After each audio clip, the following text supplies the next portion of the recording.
nos parents ont élevé des autels. Les uns sans le savoir et les autres de manière consciente.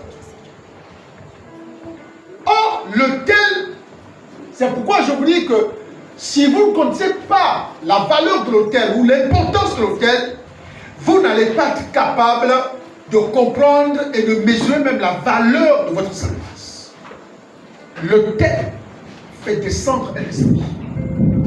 L'autel fait descendre l'esprit. Donc, chaque fois qu'un autel était élevé, était bâti dans le Nouveau Testament, dans l'Ancien Testament, on devait invoquer Dieu. L'autel est le lieu où il y a mouvement entre l'esprit et les humains. C'est un lieu de sacrifice, un lieu d'abattage, c'est-à-dire que là où on vient abattre les âmes, les brebis. Une plateforme, un endroit où on vient mettre du sang. Jésus a élevé un autel. Dieu a élevé un autel sur lequel il a mis Jésus. Il a sacrifié Jésus. Il a sacrifié Jésus sur l'autel. Et chaque fois que nous invoquons Dieu sur cet autel, Dieu nous répond. Amen. Alléluia. Amen. Chaque fois que tu invoques Dieu par rapport à cet autel, Dieu te répond. Oui. Parce que Dieu a engagé sa parole. Dieu ne viole jamais l'alliance. Ce qu'il dit, il le réalise. Même quand toi tu as l'impression que ça dure, ça traîne. Alléluia. Donc, bien aimé, c'est un endroit, un lieu qui met les esprits en mouvement. Les esprits qui peuvent être contre toi ou les esprits qui peuvent être contre toi. Vous voyez ici, le lieu sur lequel je me tiens était l'autel. C'est pourquoi nous disons souvent aux gens que quand vous montez à l'autel, il faut avoir l'accoutrement qu'il faut.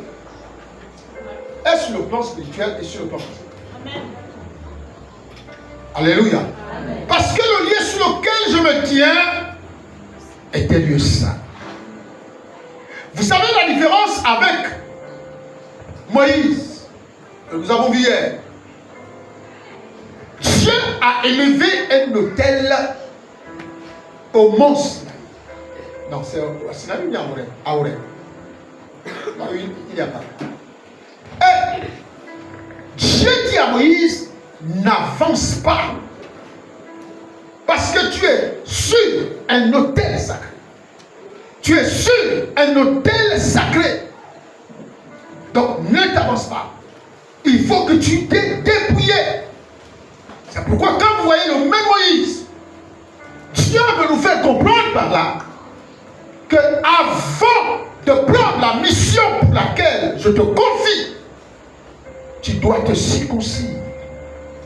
J'étais étonné tout à l'heure en lisant ma Bible, tout à l'heure au bureau, je me suis rendu compte que Abraham s'est fait circoncire tardivement.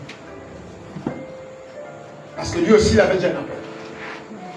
Dieu lui a appelé.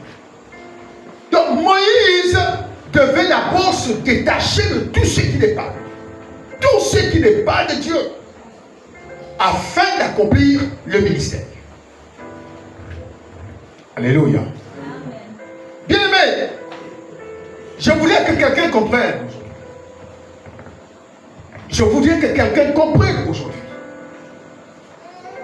que parfois certaines situations que tu traverses, la vie difficile que tu traverses, les problèmes qui se répètent, les difficultés qui n'en finissent point, parfois il y a une origine de guerre, un autel qui te réclame, un autel qui te réclame. Tu ne sais même pas l'origine de cet autel parce que tu n'existais même pas. C'est une chose que nos grands-parents, nos arrière-grands-parents ont posé comme action. Tu n'existais même pas. Mais qui se répercute aujourd'hui sur toi, qui retombent sur toi, sur ta vie, sur ta santé, sur ton travail, sur ton mariage, sur ton bonheur, sur ta destinée. Donc ces choses retombent sur toi. Les choses pour lesquelles, comme je vous l'ai dit un jour ici, on n'a rien fait à Satan. On n'a rien fait à Satan. Pourquoi Satan s'acharne contre nous? Il faut qu'il aille vers voir Adam et Ève. Il faut qu'il aille les voir. Il faut qu'il continue de les agresser. C'est le problème à eux. Mais nous, on n'a rien fait. Et pourtant, on est accablé chaque jour par des maux, des douleurs, des peines, des difficultés que le diable nous inflige. Pourquoi? Si je pense à cet exemple, pourquoi? Parce que Adam et Ève ont élevé un autel de la désobéissance. Et sur cet autel-là, comme nous sommes leur descendance, nous sommes la descendance d'Adam et Ève, alors ça nous pousse. Est-ce que vous comprenez? Alléluia. Amen. On n'a rien fait à Satan. Est-ce qu'on était là? On n'était pas là. On n'existait pas. C'est la même chose que vous vivez. Certains d'entre vous n'existaient même pas à l'époque. Mais les parents ont posé les actions. Les parents ont vu les féticheurs. Les parents ont vu les praticiens. Les parents ont vu les gangas. Parfois en pensant faire du bien. Mais ils ne savaient pas qu'ils étaient en train de nous lier au monde des ténèbres. Adam et Ève, ça fait des millions d'années, des milliers d'années qu'ils ont existé, qu'ils ont péché. Mais le diable ne nous a jamais lâchés. Parce qu'ils ont élevé un autel de la désobéissance. Tant que cet autel n'est pas détruit, l'autel que ta famille a élevé, a bâti, de manière consciente ou inconsciente, tant que cet autel n'est pas détruit, bien aimé, ta vie ira de paix en paix, de difficulté en difficulté. Tu changeras d'église, le problème ne serait pas l'église. Tu changeras de prophète, de pasteur, le problème ne serait pas le pasteur. Parce que la preuve, parfois c'est une chose qui nous arrive, ce n'est pas un problème d'enseignement, ce n'est pas un problème d'église, ce n'est pas un problème de pasteur. C'est une mauvaise appréciation que les brebis ont de Dieu. Ce n'est pas un problème des pasteurs. Mais parfois, c'est un problème qui remonte aux années lointaines. Vous n'existiez même pas. C'est pourquoi je vous ai pris l'exemple d'Adam et Ève. Nous, on n'existait même pas.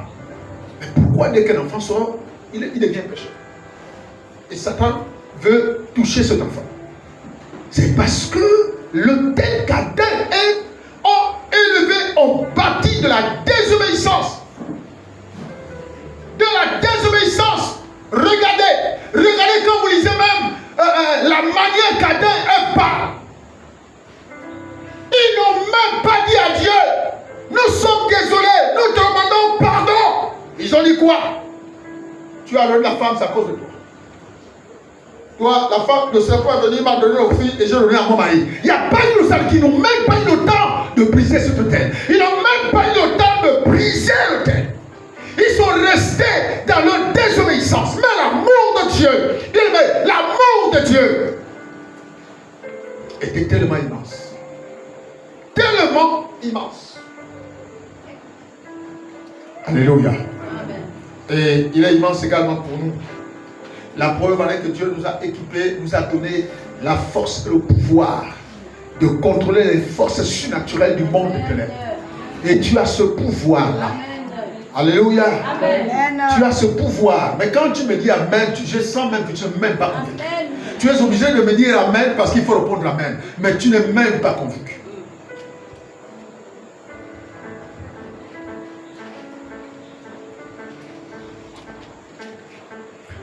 Alors, bien-aimés,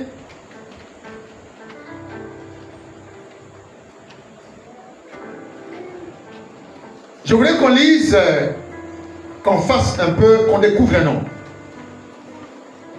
Abraham. Nous connaissons tous ces grands hommes. Découvrons un nom.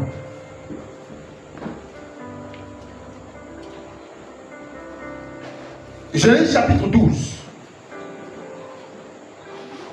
Genèse chapitre 12. On va lire les versets.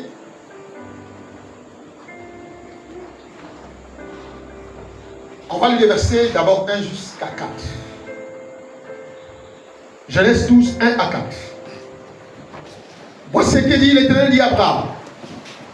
va-t'en de ton pays, de ta patrie et de la maison de ton père, dans le pays que je te montrerai.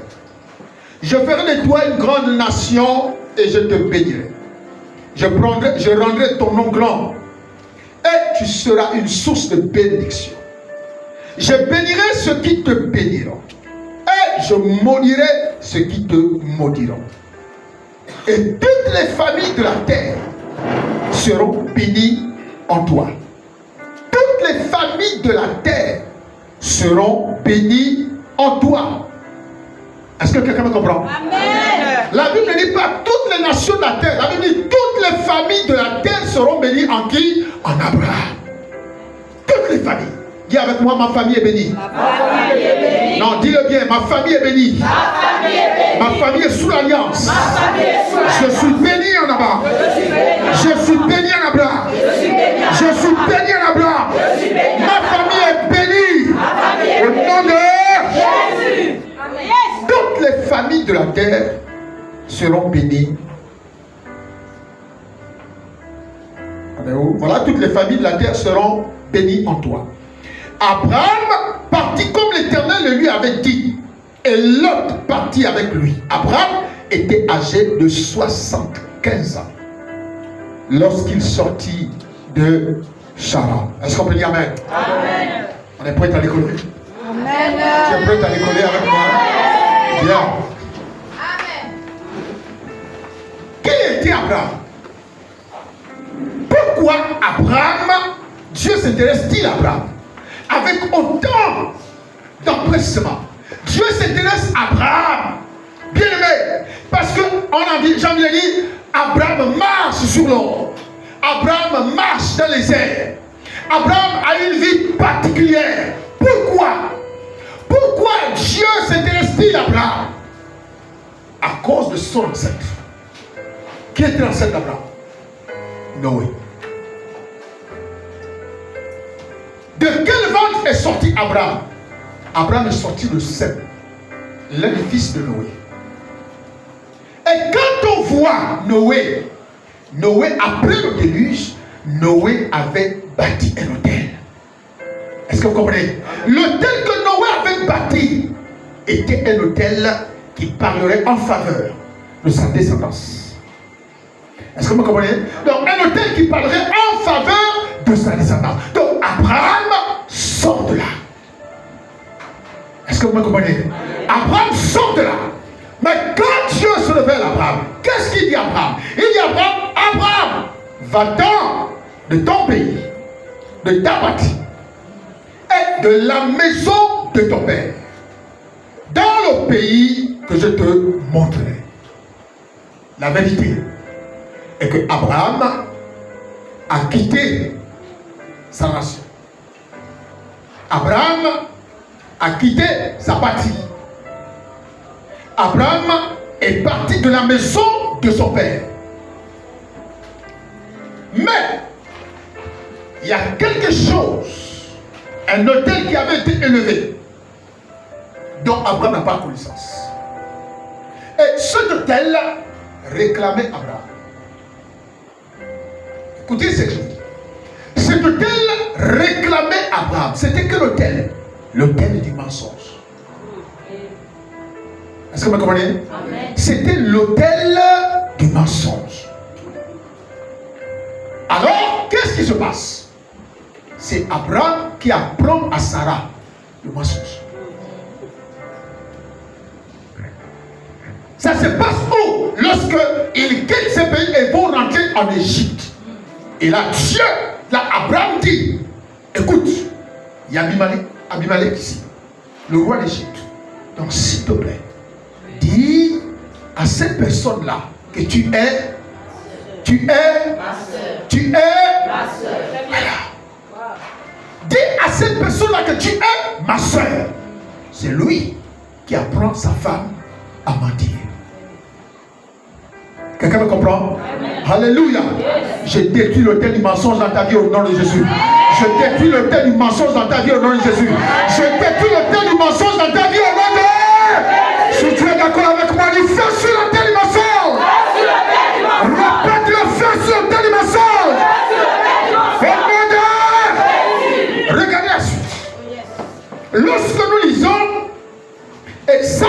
se passe lorsque nous lisons attendez que je retrouve, Genèse 18, le verset 5. Genèse 18, le verset 15. Genèse 18, le verset 15.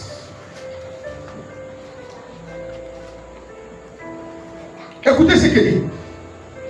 On va monter au verset 13. L'Éternel dit à Abraham, pourquoi donc Sarah a-t-elle ri en disant, est-ce que vraiment j'aurai un enfant, moi qui suis vieille?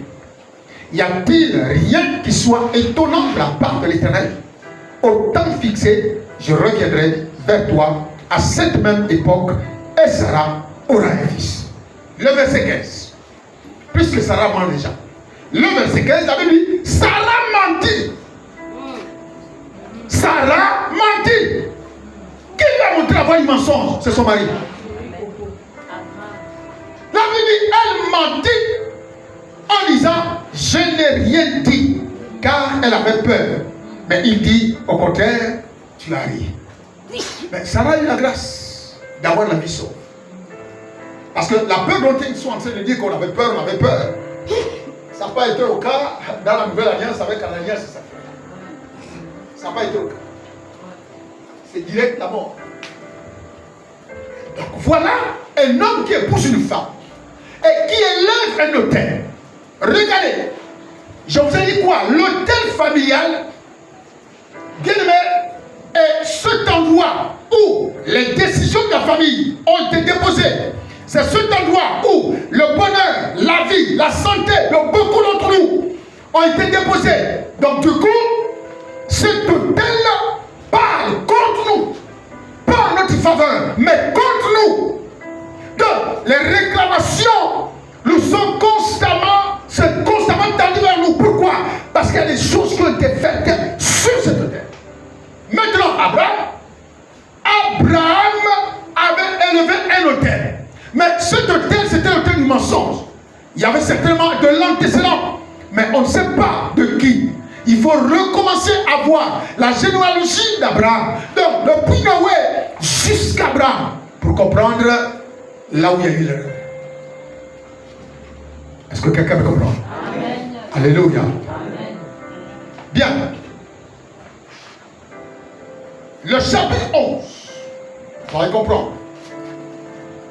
Le chapitre 11, le verset 30.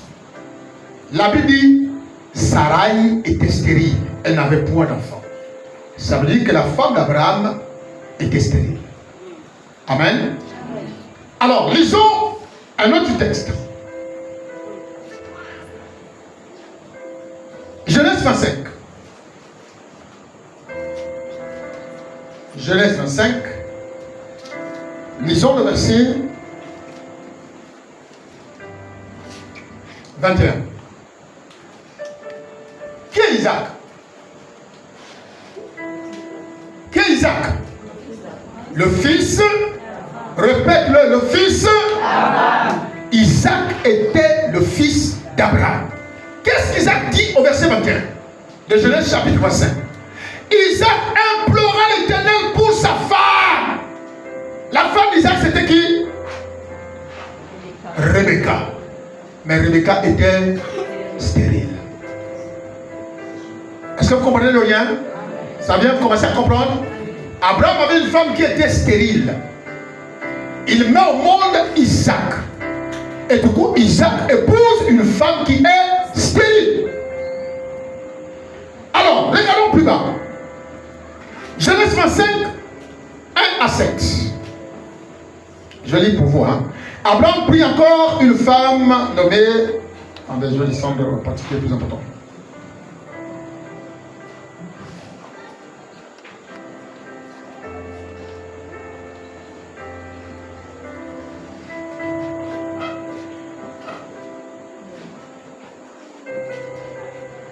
Non, c'est pas là. Mets-moi un peu en pause là. Attendez que je retrouve. Genèse chapitre 26. Écoutez bien. On va lire à partir du verset 6. Et Isaac resta à Guéra.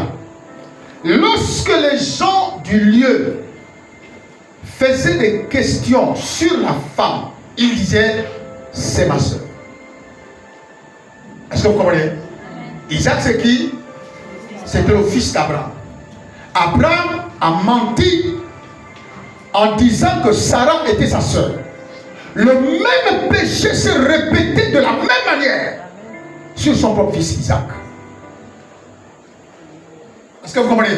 Donc, quand Isaac rentrait dans une ville, vous savez, à l'époque, on pouvait te dire qu'il avait une femme belle figure. Sarah était une femme belle figure. Isaac aussi avait une femme belle figure. Mais, c'est les femmes qui étaient convoitables, des personnes qu'on aimait, des personnes que vraiment, quand on les voyait, elles brillaient de mille feux. Lorsque les gens du lieu faisaient des questions sur sa femme, il disait, c'est ma soeur, car il craignait en disant ma femme, que les gens du lieu ne le tuassent, parce que Rebecca était belle de figure. Alléluia. Amen. Comme son séjour se prolongeait, il arriva qu'Abimelech, roi des Philistins, regarda par la fenêtre et vit Isaac qui plaisantait avec Rebecca sa femme. Abimelech fit appeler Isaac, dit, certainement c'est ta femme. Comment tu puis dire, c'est ma soeur? Isaac lui répondit, j'ai parlé ainsi de peur de mourir à cause d'elle. Le même péché se répétant.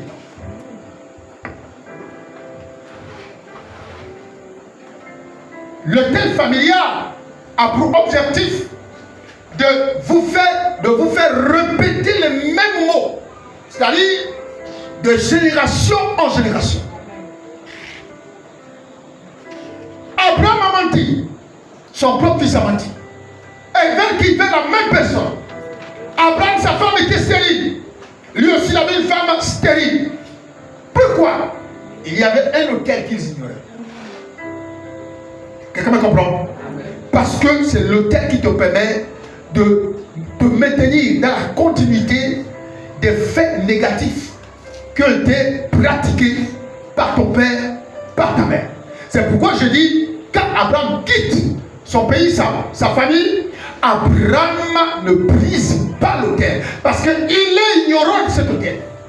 Il ignore qu'il y a un autel qui a été posé par ses ancêtres. Alors qu'est-ce qu'il fait? Il s'en va comme ça. Or l'autel existe quelque part. Et c'est cet autel qui le pousse à mentir. Cet autel qui pousse Abraham à mentir. Qui pousse la femme d'Abraham à mentir. Parce qu'il a déjà montré à sa femme comment on ment. Alléluia. Amen. Alléluia. Amen. Bien-aimé, je me tiens ici sur l'autel de Dieu. Sur l'autel de Dieu. Parce que ce lieu a été consacré. Et quand l'endroit est consacré, la gloire de Dieu descend. Amen. Quelqu'un me comprend? Amen. Regardez, je vais vous dire des choses bizarres. Vous savez, dans une église, la gloire de Dieu ne descend pas au fond. La gloire de Dieu ne descend pas au milieu. La gloire de Dieu descend sur l'autel. Parce que c'est de l'autel qu'est répandue la grâce. Quelqu'un me comprend? C'est de l'autel qu'est répandue la grâce. Vers ça. C'est pourquoi moi David dit, quand la bénédiction coule, quand l'huile coule sur la tête, l'huile tombe d'abord sur la tête. Et ensuite sur les membres du corps. Sur les membres. Donc il est important, bien aimé, que vous puissiez saisir cela. Parce que c'est pourquoi un autel doit être un endroit sacré. Un endroit sacré. Où le seul monde pour exercer le ministère, on doit être dans les prédispositions du sacré. Alléluia. Pour que lorsque la gloire de Dieu descend de l'autel, elle est répandue dans l'assemblée. Quelqu'un me comprend? Amen. Quand la gloire descend, elle descend sur l'autel pour se répandre dans l'assemblée. Alléluia. Amen. Donc, bien-aimé,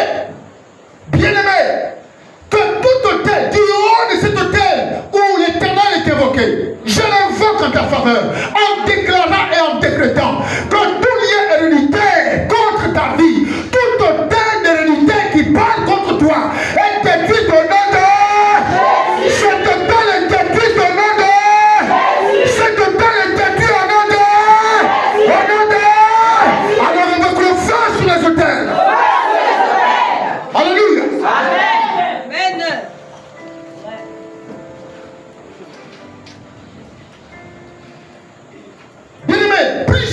situation. Il y a des gens qui souffrent, qui vont comme ça. La femme était stérile. La femme de son fils était stérile. Il y a des gens qui sont comme ça. Il y a des familles qui sont comme ça. Quand ils ont fait un enfant, si la mère a fait un enfant, l'enfant va faire un enfant. J'ai ma collègue. Elle est morte. Sa mère a fait seulement un seul enfant. Et cette fille a quand même fait l'école parce qu'elle était au niveau de la gestion de comptabilité chez nous. Et cette fille a fait un enfant. Mais elle est morte.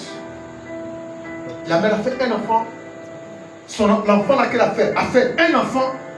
Donc la grand-mère est restée avec l'enfant. Vous voyez des liens, des hôtels établis.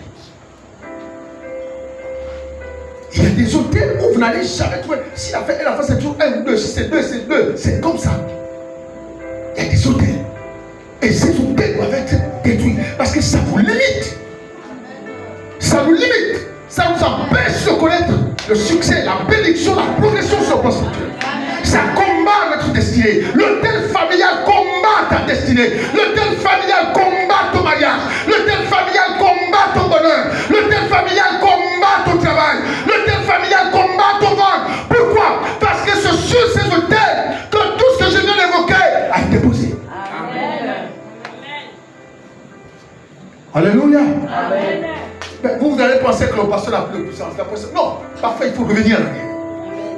Il faut revenir en arrière. C'est pourquoi vous voyez, ce homme-là qui est né aveugle. Il est né aveugle. Et les disciples sont venus voir Jésus. On dit à Jésus, Seigneur, qui a péché? Puisque pour eux, quand tu sors comme ça, c'est que quelqu'un a péché. Il dit, qui a péché? Lui ou ce sont ses parents? Et si c'est lui, c'est pas possible parce qu'il est né aveugle. Alors qui a péché? Jésus a dit quoi? Jésus a dit, c'est pour que la gloire de l'Éternel soit révélée. Quelqu'un me comprend? Il a dit que ce soit les parents ou pas les parents, mais son problème c'est pour que la gloire de l'Éternel soit révélée. Et le tel qui t'accable et qui réclame ta vie, qui réclame ta santé, c'est pour que la gloire de l'Éternel soit révélée. Alléluia. Oui, mais il est plus important de comprendre d'abord. C'est pas une affaire, on a prié, beaucoup de personnes sont tombées. Non, c'est pas. Je ne veux plus trop aspirer à ce niveau. Que la grâce de Dieu se révèle, que les gens soient secoués par la puissance de Dieu. Mais ce qui est plus important que vous deviez comprendre, c'est la dimension de la parole. Parce que si vous avez compris la parole, alors vous ferez. C'est pourquoi j'ai aimé l'intervention de Solange. Maintenant je vois. Ouais, c'est comme après tout ce programme, comme quelqu'un qui fait un bilan, maintenant je vois. Elle explique les choses claires. J'ai aimé ça. Alléluia. Amen. Et pendant que Jésus prêchait, il a dit, il leur ouvrit l'esprit. Ce qui est plus important, c'est d'avoir l'esprit ouvert. Parce que si votre esprit est ouvert, alors votre compréhension va changer. Amen. Votre compréhension change. Amen. Alléluia. Amen. Nous ne voulons plus les gens qui tombent et qui ne changent pas. Amen. Les gens qui pleurent et qui ne changent pas. Je vous ai parlé une fois ici, quand les gens sont venus arrêter Jésus, ils ont demandé, vous voulez voir qui? Quand il a dit Jésus c'est moi, la Bible, ils sont tous tombés. Mais personne n'a changé. Personne n'a changé. Ce n'est pas que quand ils sont tombés, les gens disent, oh, il a la puissance, non, je ne vais pas plus arrêter. Non, ils sont encore même allés l'arrêter. On parle même sur les tombés. On t'arrête. Ça veut dire qu'ils n'ont pas changé leur mentalité. Ils n'ont pas changé leur vision. Si on ne peut plus être transformé par la parole de Dieu, frère, assois-toi là, tu gardes ton âme au frais pour aller au ciel. Tu me comprends? Amen. Alléluia. Amen. Voilà. Tu gardes ton âme au frais pour aller au ciel. Mais si tu veux des filles, si tu penses que tu ne sais pas encore combien d'années tu as sur terre, bien-aimé, la compréhension de la parole s'impose. Tu dois comprendre la parole. Ton esprit doit être illuminé par la parole. Alléluia. Amen. Amen. Alléluia. Génon. La deuxième personnalité dont on doit parler ce soir. Génon. Juge chapitre 6. Juge chapitre 6.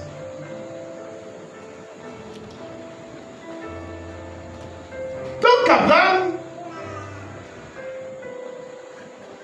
il a eu cette grâce-là parce qu'il y avait son ancêtre qui avait bâti un hôtel.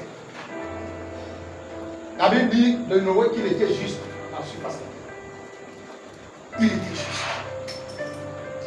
Maintenant, si après lui, il y a eu des dérapages, on peut comprendre. Mais la source, le poteau, il était juste. Il craignait Dieu. Il était pieux. Alléluia. Genèse 6. Juge le chapitre 6. Je lis pour vous d'abord 11 à 15.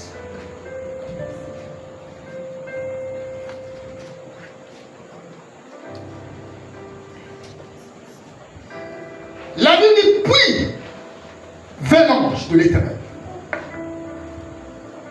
Et il s'assit sous les térébintes d'Ophra, qui appartenait à Joas. Joas était le père de Gédéon, de la famille d'Abiézer. Gédéon, son fils, battait du froment au pressoir pour le mettre à l'abri de Madian. L'ange est venu où? L'ange n'est pas allé vers l'autel. L'ange n'est pas allé à l'autel bâti par le père Gédéon. Parce que le père Gédéon avait bâti un hôtel ensemble avec les prophètes de Baal. Donc, on va découvrir ça.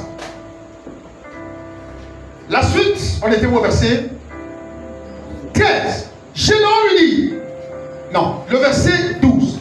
L'ange de l'Éternel lui apparut et lui dit, l'Éternel est avec toi, vaillant héros. Alléluia. L'Éternel est avec toi, vaillant héros. Écoutez la réponse de Gédéon. Gédéon lui dit, ah, mon Seigneur, si l'Éternel est avec nous, pourquoi toutes ces choses nous sont-elles arrivées? Et où sont tous ces prodiges que nos pères nous ont racontés? Quand ils disent, l'Éternel ne nous a-t-il pas fait monter hors de l'Égypte? Maintenant, l'Éternel nous abandonne. Maintenant, l'Éternel nous abandonne et nous livre entre les mains de Madian. Est-ce que tu peux dire amen? Amen. L'ange apparaît à Gédéon. Et il dit à Gédéon, l'Éternel est avec toi. L'Éternel est avec toi. Gédéon va réagir selon cette note pour dire à l'ange, ne me dis pas que l'Éternel est avec moi. Parce que si l'Éternel était avec moi, pourquoi ces malheurs? Pourquoi ces maladies? Pourquoi ces souffrances? Pourquoi ces difficultés? Pourquoi cette pauvreté? Pourquoi? Pourtant nos pères nous ont tellement parlé du Saint éternel en disant qu'il nous a aidés, qu'il nous a libérés, qu'il nous a sortis. Mais je ne vois rien de tout ce que nos parents nous ont raconté. Alléluia. Amen.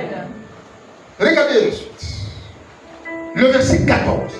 L'Éternel se tourna vers lui et dit, va avec cette force que tu as et délivre Israël de la main de Madian.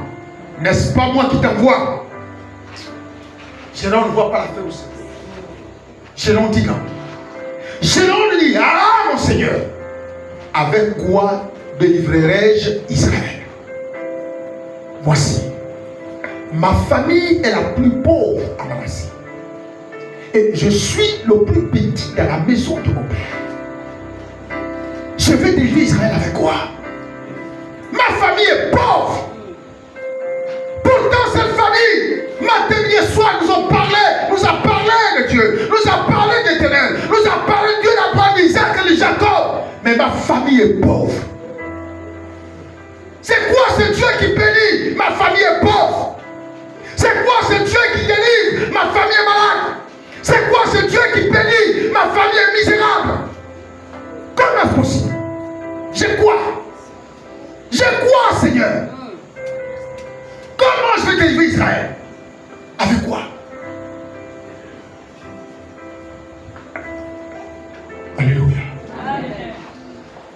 Maintenant, lisez la suite.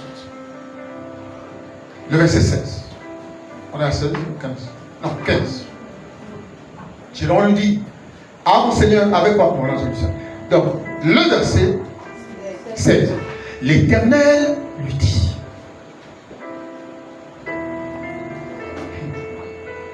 Regardez. Quand vous regardez le verset 12, la Bible dit, l'ange de l'Éternel lui apparut. N'est-ce pas? Amen. Amen. Là, on parle de l'ange de l'Éternel. Et ensuite, le verset 16, la Bible dit, l'Éternel lui dit, mais je serai avec toi et tu battras Madian comme un seul homme.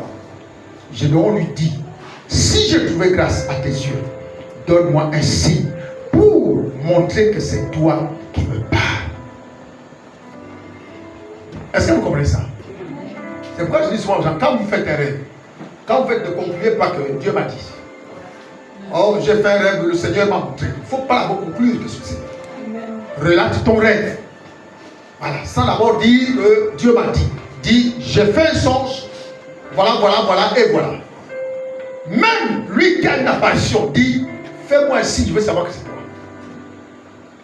Gédéon lui dit, si je trouvais grâce à tes yeux, donne-moi un signe pour montrer que c'est toi qui me parles.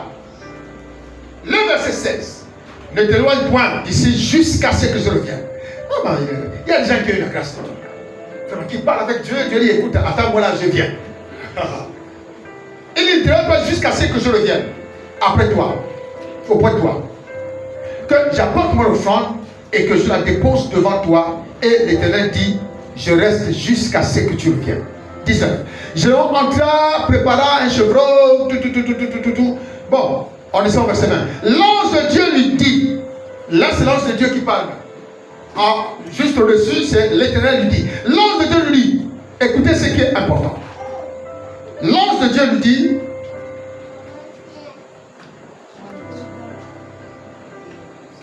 attendez, je cherche un passage.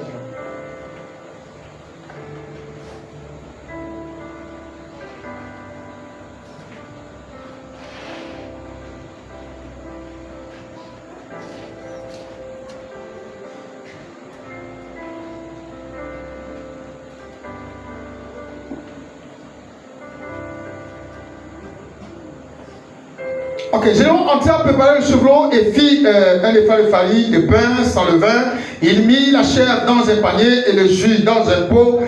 Les lui apporta sous le télémain et les présenta. L'ange lui dit, prends la chair et les pains sans levain, pose-les sur ce rocher et repends le jus. Repends le jus. Et il fit ainsi. L'ange d'Éternel avança de l'extrémité du bâton qu'il avait en main. Il toucha la chair et les pains sans levain. Alors il se lança du rocher. Il se leva du rocher, un feu qui consuma la chair et les pains sans levain. Et l'ange d'Éternel disparut à ses yeux. Gédéon, voyant que c'était l'ange d'Éternel, il dit, malheur à moi, Seigneur éternel, car j'ai vu l'ange de l'Éternel face à face. Verset 23. Et l'Éternel lui dit, sois en paix. Sois en paix, ne crains point, car tu ne mourras pas. Gédéon bâtit là un autel à l'Éternel et lui donna pour nom l'Éternel paix. Il existe encore aujourd'hui à Orpha qui appartenait à la famille d'Abiezer. Dans la même nuit, l'Éternel dit à Gédéon, prends. Dans la même nuit, l'Éternel dit à Gédéon, prends le jeune taureau de ton père et un second taureau de 7 ans. Renverse l'autel de Baal qui est à ton père et abat le pieu sacré qui est dessus. C'est le verset que je cherche. Alléluia. Amen. Mais quand vous regardez d'abord le cheminement, Gédéon ne bâtit même pas l'autel. Il veut honorer l'ange. Il dit, attends, je vais d'abord prendre une offrande et je reviens. Et quand tu connais la valeur et de l'offrande et la valeur de l'autel. Il y a des choses qu'on ne fait pas par calcul, il y a des choses qu'on fait. Il dit, je vais prendre l'offrande. Il allait prendre l'offrande. Quand il a amené l'offrande, il n'y avait pas, parce qu'il y avait l'autel de son père qui était là. Il ne voulait pas qu'il pose cette offrande sur l'autel de son père. Parce que l'autel de son père est l'autel de Baal. Alors qu'est-ce qu'il dit? Il dit pose ça sur ses rochers. Et il a posé son offrande sur le rocher. Il a béni l'offrande. Le feu est descendu et a consumé l'offrande. Alors, plus tard, dans la nuit, l'Éternel revient vers Jérôme. Il lui dit ceci. Il lui dit, on était où là? C'était quel verset? 25. Dans la nuit, dans la même nuit, l'Éternel dit à Jérôme, prends le jeune taureau de ton père et un second taureau de 7 ans, renverse l'autel de Baal qui est à ton père et abat les pieux sacrés qui est dessus. Dieu voulait amener Gédéon à réaliser, à comprendre. Si tu veux remporter les victoires, si tu veux vaincre les Madianites, attention, il y a quelque chose que toi tu ne connais pas. Ton père a bâti un autel, mais ton père t'a fait croire que cet autel est l'autel de Dieu. Mais tu dois le détruire. Tu dois détruire cet autel. Et ensuite, le taureau, c'est quoi, c'est le veau? Le taureau vient quoi? Voilà, donc, le verset 25. Voilà, donc le taureau. Et voilà, en fait, les deux taureaux que tu prends, tu les prends, mais c'est pour quelque chose. La suite au verset 26. Tu bâtiras ensuite et tu disposeras sur le haut de ce rocher un autel à l'Éternel ton Dieu. Tu prendras le second taureau, tu offriras un holocauste avec le bois de l'idole, de l'idole, et tu auras abattu. Alléluia. Qu'est-ce que Dieu dit à Gédéon? Tu détruis l'autel de ton père. Si tu veux rentrer dans la victoire, si tu veux rentrer dans la bénédiction, si tu veux rentrer dans le bonheur, si tu veux rentrer dans le succès, détruis l'autel que ton père a posé. Et dès que tu détruis cet autel-là, tu rebâtis un autre. Quelqu'un me comprend? La nature a horreur du vide. Bien aimé, quand on vous dit de vous préparer à bâtir, à élever un autel dimanche, préparez-vous à bâtir un autel dimanche. On vient nombreux, vous savez, on vient nombreux parce qu'on veut renverser les autels de nos familles, on va les détruire, les autels de ma famille qui m'amène la malédiction, on va détruire. Mais quand tu rentres chez toi, tu ne penses même pas à comment tu vas faire pour bâtir. Ça ne te préoccupe même pas. Tu sais ce que tu fais là? Ah, je n'ai rien, c'est pas bien. C'est malheureux. C'est malheureux. Donc vous êtes venu chercher la victoire sur le Seigneur. Et le Seigneur te dit, élève notre tête. Toi tu dis, tu l'as gagné. Dieu va te dire, il te dit, dépouille-toi à élever notre tête. Est-ce que quelqu'un me comprend? Amen. Alléluia. Amen. Si tu veux réussir, il faut détruire l'autel de la maison de ton père. L'autel de la maison de ton père qui parle contre toi. L'autel de la maison de ton père qui réclame ta vie, qui réclame ta santé, qui réclame ta prospérité, qui réclame ta bénédiction. L'autel de la maison de ton père, il faut le détruire. Si tu n'as pas détruit cet autel-là, attends-toi à ce que tu sois vaincu. Parce que l'autel de la maison de ton père va te nuire. L'autel de la maison de ton père va te nuire. Va te causer des problèmes. Tu vas essayer d'avancer, tu n'iras nulle part. Parce qu'il y a une autel qui te réclame. Pourquoi on te réclame? Pourquoi l'autel te réclame? Parce que le jour où tes parents sont allés, est-ce que vous savez, il y a des parents qui sont allés et qui ont laissé votre sang. Qui ont laissé votre sang dans les manjas. Qui ont laissé votre sang chez les marabouts. Ils ont laissé ce sang là-bas.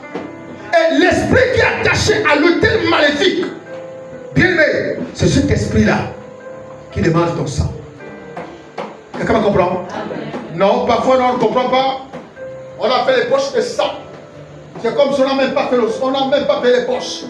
le sang arrive toujours à manquer. Comment le sang peut arriver toujours à manquer? Pourquoi? Pourquoi? L'autel familial. L'autel familial. Et nous, on peut accuser les gens. C'est normal. Il peut arriver que j'accuse Jean-Claude. Je prends l'exemple. C'est à cause de toi. Si je ne travaille pas, c'est à cause de toi. C'est à cause de toi, c'est pourquoi je ne travaille pas. Mais de manière consciente, Jean-Claude ne se reconnaît pas. Mais la seule chose que Jean-Claude va oublier, ça va sortir de sa tête, c'est qu'un jour, il allait voir un marabout. Il a dit à marabout, je veux que tu me fasses un travail pour mes enfants. Je veux qu'ils réussissent. Je veux qu'ils trouvent le travail. Et puis, le marabout va faire le travail. Mais vous n'allez jamais savoir ce que le marabout fait. Quand le marabout fait ses incantations, tu ne vas jamais imaginer ce qu'il est en train de dire. Est-ce que tu vas comprendre? Amen. Donc, les produits qu'il va travailler, tu ne vas jamais savoir. Il va se mettre à dire, va, c'est bon. Va, c'est bon. Et tu verras que les premières heures, quelque chose peut marcher dans ce sens. Quelque chose peut marcher dans ce sens. Maman est allée te poser. Papa est allé te déposer quelque part. Alléluia. Amen. Donc il faut tuer, il faut détruire l'autel de la maison de ton père. Tu me comprends? Amen. Je répète, on n'était pas avec Satan. On n'était pas avec Adam et Ève. Mais pourtant, dès que l'enfant est né, on lui connaît péché. Les maladies, ils viennent. Ils nous cherchent. Ils cherchent à nous mettre des maladies, des problèmes. Le diable nous attaque matin, midi et soir. On n'était pas là. On n'était pas là. Ça veut dire que le temps de la désobéissance que ce couple a posé, a bâti, a été préjudiciable à l'humanité. Préjudiciable à l'humanité. Alléluia. Amen. C'est pourquoi l'autel doit être détruit. Détruit. Il doit être détruit.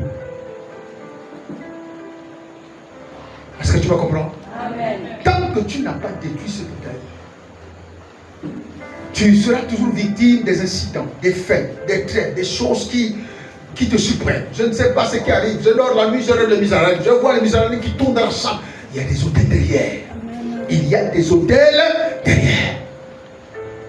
Imaginez que votre père vous ait vendu de manière consciente. Pour dire, bon, écoute, comme j'appartenais à un mouvement de la loge, je n'ai fait que 2 enfants. Si je prends un enfant là, on va m'accuser. Donc, qu'est-ce que je peux vous donner? Bien, l'enfant grandira, mais si c'est un homme, rendez-le stérile. Si c'est une femme, rendez-la stérile. C'est tout. Prenez les enfants, c'est tout. Quelqu'un me comprend? Non, j'attrape la grossesse, fausse couche. J'attrape la grossesse, fausse couche. Je ne sais pas pourquoi on appelle ça fausse couche. J'attrape la grossesse, fausse couche. C'est sorti. Comment les grossesses peuvent sortir? Parce qu'il y a un autel qui réclame le sang. Et la Bible dit, lorsque Dieu a demandé à qui? À Gédéon de détruire l'autre autel et de lever un autre. Autel contre autel. L'autel de Dieu triomphe de l'autel du mal. Lorsque vous regardez Élie et les prophètes de Baal, qu'est-ce qui s'est passé? C'est autel contre autel. Les prophètes de Baal ont commencé. Quand ils ont commencé à prier, ils ont invoqué le Dieu. Invoqué le Dieu. Le Dieu n'est pas descendu. Pourquoi le Dieu n'est pas descendu? Parce que le Dieu ne peut pas descendre au milieu là où il y a un vrai serviteur de Dieu. Parce que là où il y a un vrai serviteur de Dieu, il y a qui? Il y a Dieu à l'intérieur. Alléluia. Et la Bible dit qu'ils ont renversé l'autel. Qu'est-ce qu'Élie a fait?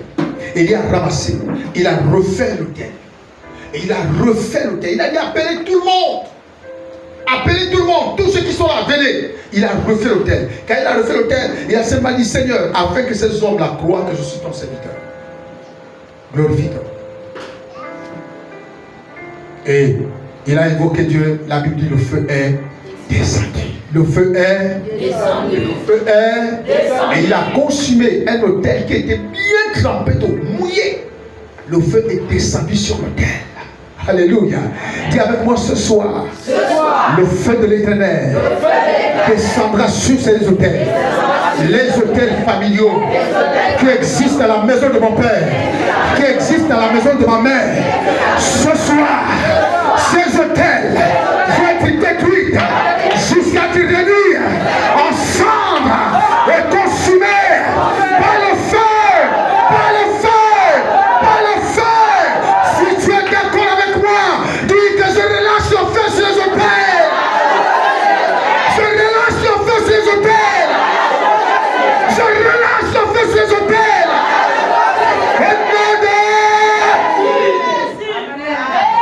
Tant que tu n'as pas détruit l'autel de la maison de ton père, il continuera à t'être préjudiciable. Est-ce que tu me comprends? Il va continuer à te rendre la vie. Il va continuer à te rendre la vie dure. Il faut détruire. Dis à ton frère, il faut détruire. Dis-lui, tu n'étais pas là. Tu ne sais pas ce qui a été posé sur ta vie. Tu n'étais pas là. Tu ne sais pas ce que ton père et ta mère ont fait. Tu n'étais pas là. Tu ne sais pas ce que ta grand-mère et ton grand-père ont fait. Ce soir, il faut détruire ces hôtels. Il faut les détruire. Il faut les... Alléluia.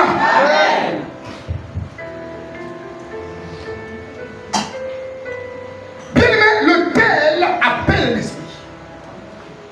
Chaque fois que ton nom est invoqué, bien aimé, l'autel fait quoi? C'est-à-dire, voyez ça comme quelque chose qu'on baptise le plan spirituel. Et on a déposé. La chose a pourri. Mais l'autel reste.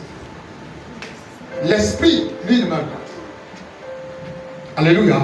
L'esprit ne meurt pas. Parce que c'est un esprit. Donc, comme il ne meurt pas, alors il va continuer à réclamer. Tu peux voyager en France. Tu peux aller aux États-Unis, en Allemagne, partir partout où tu veux. Tant que l'autel de la maison de ton père n'est pas détruit, cet autel continuera de te réclamer. Alléluia. C'est pourquoi vous voyez, il y a beaucoup des Africains. Des Africains qui envoient l'argent à leurs parents, mais vous ne savez pas comment ils vivent. Parfois, nous ne savons pas comment ils vivent. Ils passent des moments difficiles. Pour eux, le fait d'avoir quitté l'Afrique, être chez les Blancs, c'est un honneur. Mais nous ne savons pas comment ils vivent. Nous ne savons pas comment ils vivent. Donc, on ne fuit pas l'autel de la maison de son père. Tu peux fuir, tu peux aller là où tu veux. Tant que cet hôtel est là, si ça réclame ton travail, tu vas aller même aux États-Unis. Tu ne vas pas trouver. Tu n'auras pas de travail. Non, voilà les problèmes. Depuis que je suis venu, j'ai commencé quelque chose. Non, papa, non, maman, je ne sais pas ce qui m'arrive. Je ne sais pas. L'hôtel de la maison de ton père, est-ce que tu l'as détruit avant le voyage? Dieu avait dit à Gédéon, avant de voyager, il faut détruire l'hôtel de la maison de ton père. Il a dit à Abraham, qu'on est en train de voir, avant de voyager, il a dit quitte ton pays, ta maison. Mais avant, il faut détruire l'hôtel. Il faut te circoncire. Alléluia. Amen. Mais nous, on néglige les hôtels. On néglige. Ce sont des choses qu'on néglige. On n'accorde pas de la valeur. On se dit c'est démodé. On se dit c'est l'Ancien Testament. On se dit c'est la plus, il n'est pas la plus valeur. Non, frère. Dans l'ancien temps, il fallait un support. Un support. Qu'est-ce que la Bible dit? Il dit, si quelqu'un parmi vous est malade, il fait quoi? Il appelle les anciens, n'est-ce pas? Et qui prie pour lui en loignant d'huile. Ça veut dire quoi? Ça veut dire que pour ta guérison, il faut un support. Il faut un support. Il y a des choses qui te seront permises de faire la demande seule. Mais il y a des choses où tu auras besoin de ce support, cette porte-là. Alléluia.